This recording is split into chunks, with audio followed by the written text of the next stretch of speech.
میری غریبی کا کوئی وجود نہیں ہے۔ کائنات کے اندر حضرت فاطمۃ الزہرا سے بڑھ کر کوئی شان والی بیٹی نہیں ہو سکتی ہے، اور کائنات کے اندر حضرت علی رضی اللہ تعالی عنہ سے بڑھ کر کوئی شان والا نبی کا امت نہیں ہو سکتا ہے۔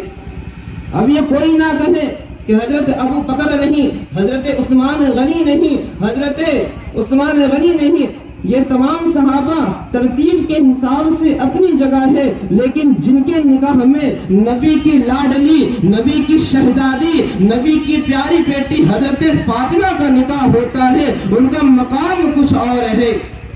کیونکہ شیر خدا یوں ہی نہیں بولے جاتے ہیں، داماد رسول حضرت علی یوں ہی نہیں بولے جاتے ہیں، کیونکہ انہوں نے بھی اتنی قربانیاں پیش کی ہیں۔ تو اللہ تبارک و تعالیٰ نے، بلکہ جنت کے اندر سے اللہ تبارک و تعالیٰ نے حضرت فاطمہ اور حضرت علی کا رشتہ کر کے اس دنیا کے اندر بھیجا تھا،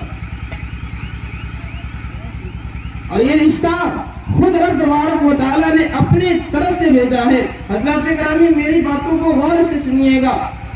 ایک مرتبہ حضرت علی رضی اللہ تعالی عنہ جب جوان ہو گئے اور جب نکاح کرنے کا ارادہ کیے، تو حضرت عمر فاروق رضی اللہ تعالی عنہ حضرت علی سے کہتے ہیں کہ اے علی، اب تم جوان ہو چکے ہو، تمہارا نکاح کا کیا ارادہ ہے؟ تم کیوں نہ حضور کی بیٹی کا ہاتھ اپنے نکاح میں مانگ لیتے ہو؟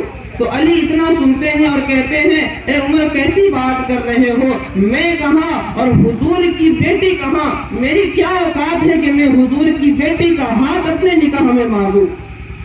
تو پھر حضرت عمر فاروق کہتے ہیں، اے علی تم نہ مانگو گے تو چلو میرے ساتھ، میں تمہارے لیے حضور کی بیٹی کا ہاتھ مانگوں گا۔ حضرت گرامی، حضرت عمر فاروق اور حضرت علی اور حضرت عثمان غنی، یہ دونوں صحابہ حضرت علی کو لے کر مسجد نبوی کی طرف روانہ ہوتے ہیں۔ ایک طرف حضرت عمر فاروق ہے، دوسری طرف حضرت عثمان غنی ہے، اور بیچ میں حضرت علی ہے۔ جب مسجد نبوی کے قریب پہنچے ہیں تو حضرت عمر فاروق علی سے کہتے ہیں، اے علی، اب تم اکیلے اندر جاؤ اور آقا سے بات کرو گے، اگر آقا نہ مانیں گے، اگر حضور نہ مانیں گے تو ہم تمہاری سفارش کریں گے۔ حضرات گرامی، حضرت علی رضی اللہ تعالی عنہ مسجد نبوی کے اندر داخل ہوتے ہیں، اور داخل ہونے کے بعد کیا دیکھتے ہیں کہ حضور اپنے بستر پہ آرام فرما رہے تھے، حضور آرام فرما رہے تھے۔ حضرت علی گردن جھکا کر حضور کے سامنے حضور کے سامنے بیٹھ جاتے ہیں، اور بیٹھنے کے بعد کچھ نہیں بولتے تھے، خاموش رہتے ہیں۔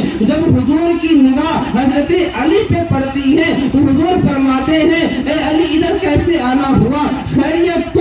گردنیں جھکی ہوئی ہے، کوئی جواب نہ دیکھ سکے۔ پھر حضور فرماتے ہیں، اے علی تم بتاؤ گے کہ میں بتا دوں؟ تو حضرت علی فرماتے ہیں، یا رسول اللہ آپ بہتر جانتے ہیں۔ پھر کچھ دیر میرے حضور ٹھہرتے ہیں، اتنے میں ہی جبرائیل امین تشریف لے آتے ہیں، اور حضور صلی اللہ علیہ وسلم کچھ دیر ٹھہرنے کے بعد علی سے کہتے ہیں، اے علی اب تم جوان ہو چکے ہو، تمہارا نکاح کا کیا ارادہ ہے؟ حضرت علی نے صرف اتنی باتیں سنی تھی کہ ان کی آنکھوں میں آنسو آ جاتے ہیں، وہ رونے لگتے ہیں اور کہتے ہیں، آقا ساری زندگی ہم نے آپ کے سائے میں اپنی زندگی کو گزارا ہے، میرا تو کوئی باپ نہیں ہے کہ اس بات کے بارے میں کوئی تذکرہ کر سکے، کیونکہ رشتے کی باتیں کرنا یہ باپوں کی ذمہ داری ہوا کرتی ہے، لیکن میں نے تو بچپن سے ہی آپ کی انگلی پکڑ کے چلنا سیکھا ہے، میری تو پرورش آپ کے سائے میں ہوئی ہے، آپ جس طریقے سے فیصلہ کیجئے گا ہمیں منظور ہوگی۔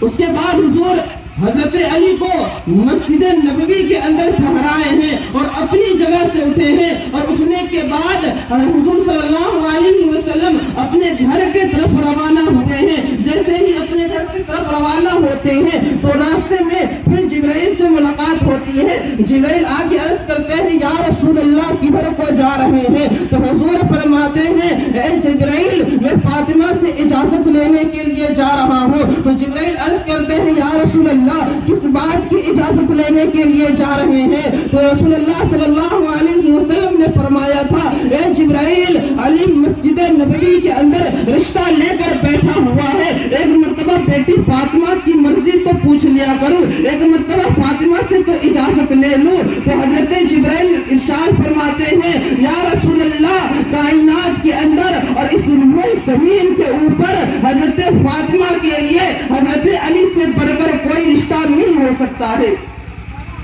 तो हुजूर कहते हैं, ए जिब्राइल, हमें मालूम है, लेकिन मैं अपनी उम्मत को तालीम देने के लिए, मैं अपनी उम्मत को सबक पढ़ाने के लिए मैं फातिमा से इजाजत लेने के लिए जा रहा हूँ, मैं फातिमा से पूछने के लिए जा रहा हूँ। अल्लाह अकबर, मैं आपसे एक बात पूछता चलूँ यहाँ पे, हुजूर अपनी बेटी की इजाजत लेने के लिए जा रहे हैं, हुजूर अपनी बेटी की मर्जी पूछने के लिए जा रहे हैं, तो पता है क्या, जब हम अपनी बच्चियों का, जब हम अपनी बेटियों का निकाह या कहीं रिश्ता तय करते हैं, तो क्या कभी बेटियों से भी कभी पूछा करते हैं? क्या कभी बच्चियों की राय भी पूछा करते हैं? क्या बच्चियों की भी मर्जी पूछा करते हैं?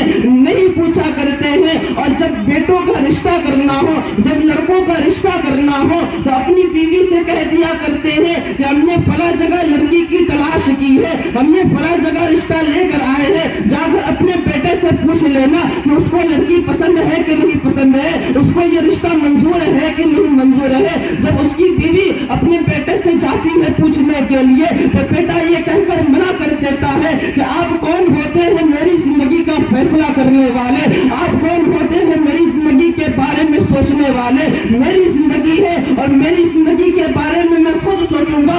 आपको क्या मालूम है कि अच्छी लड़की क्या होती है, आपको क्या मालूम है कि खराब लड़की क्या होती है, मैं अपने हिसाब से देखूंगा। आप तो बूढ़े हो चुके हैं, आप तो पुराने ख्याल के लोग हैं, ये कहकर बेटा बाप को डांट दिया करता है, लेकिन इसके बावजूद भी बेटों से चार मर्तबा पूछी जाती है, लेकिन बच्चियों से एक मर्तबा भी नहीं पूछी जाती है, लड़कियों से एक मर्तबा भी नहीं पूछी जाती है। मैं पूछना चाहता हूँ क्यों नहीं पूछी जाती है? सिर्फ इसलिए नहीं पूछी जाती है क्योंकि हमें मालूम है कि अगर लड़कों का निकाह उसकी मर्जी के बगैर कभी कर दिया जाए तो लड़का निकाह के वक्त भी मना कर सकता है या निकाह के बाद भी तलाक दे सकता है, लेकिन बच्चियां बड़ी सीधी होती है, वो बाप की इज्जत पे मरा करती है, वो बाप की शान पे मरा करती है। बच्चियां कभी ये नहीं कहा करती है कि ए मेरे बाप, आपने मेरा रिश्ता कहाँ तय करके आए हो, आप मेरा हाथ किसके हाथ में देकर आए हो, क्या आप मेरा हाथ किसी अपाहिज के हाथ में तो देकर नहीं आए हो, क्या आप मेरा हाथ किसी लंगड़े के हाथ में तो देकर नहीं आए हो, क्या आप मेरा हाथ किसी गूंगे के हाथ में तो देकर नहीं आए हो, क्या आप मेरा हाथ किसी कमजोर के हाथ में तो देकर नहीं आए हो, क्या आप मेरा हाथ किसी बुज़दिल के हाथ में तो देकर नहीं आए हो। बच्चियां कभी ये न पूछा करती है। मैं पूछना चाहता हूँ, क्या लड़कियों के पास दिल नहीं हुआ करते हैं? क्या बच्चियों के पास दिल नहीं हुआ करते हैं? अगर दिल हुआ करते हैं तो क्यों नहीं उसकी मर्जी पूछी जाती है? सिर्फ इसलिए नहीं पूछी जाती है क्योंकि हमें मालूम है कि इसको जिसके खूंटे में जाकर बांध दो ये मना नहीं करती है, इसको चाहे जिसके घर में जाकर डाल दो बच्चियां निकला नहीं करती है। हज़रत करामी दरूद शरीफ पढ़ेगा, सल्लल्लाहु अलैहि सय्यदना व शफीअना व हबीबना मौलाना मोहम्मद बारिसलातु व सलाम अलैका या रसूल अल्लाह सल्लल्लाहु तआला अलैहि वसल्लम। हज़रत करामी जब हुजूर अपनी बेटी का रिश्ता कर रहे हैं तो फातिमा से इजाजत ले रहे हैं, लेकिन हमारी समाज कहाँ जा रही है? वही मामला है जिसकी वजह से लड़कियां गलत कदम उठाने को तैयार हो जाती है, जिसकी वजह से लड़कियां कुछ भी करने को तैयार हो जाती है। हम जबरदस्ती उसका रिश्ता या उसका निकाह कहीं और पढ़ा देते हैं और मामला ये होता है कि शादी के कुछ दिनों के बाद ही उस घर में लड़ाइयाँ होना शुरू हो जाती हैं, झगड़े होना शुरू हो जाते हैं। हज़रत करामी एक वाक़या तो मेरी नजरों के सामने अजब ही गुजरा है, एक वाक़या तो बहुत ही अजब ही आया है कि जो लड़की सामने बैठी हुई थी वो BA पास थी और जिससे उसका निकाह होने जा रहा था वो गूंगा था, बोल नहीं सकता था। तो जब मौलाना ने निकाह पढ़ाने के लिए जब निकाह की महफिल में पहुंचे और जब बिस्मिल्लाह पढ़ने का नंबर आया तो जब मौलाना उस लड़के से बोले कि बाबू बिस्मिल्लाह पढ़ो, तो उस लड़के ने कोई जवाब ना दिया। फिर मौलाना दोबारा बोलते हैं लड़का बिस्मिल्लाह पढ़ो, लड़का कोई जवाब नहीं देता है। مولانا کو کچھ سمجھ میں نہیں آتی ہے. پھر مولانا لوگوں سے عرض کرتا ہے یہ لڑکا کیوں نہیں بول رہا ہے,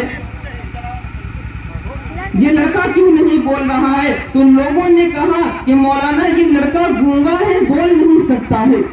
تو مولانا نے صرف اتنی بات سنی ہے کہ مولانا اپنی جگہ سے اٹھتے ہیں اور اٹھنے کے بعد اس لڑکی کے پاس جاتے ہیں اور جا کر پوچھتے ہیں بیٹی بتا تو صحیح, کیا تجھے معلوم ہے کہ جس سے تیرا نکاح ہونے جا رہا ہے وہ گونگا ہے, وہ بول نہیں سکتا.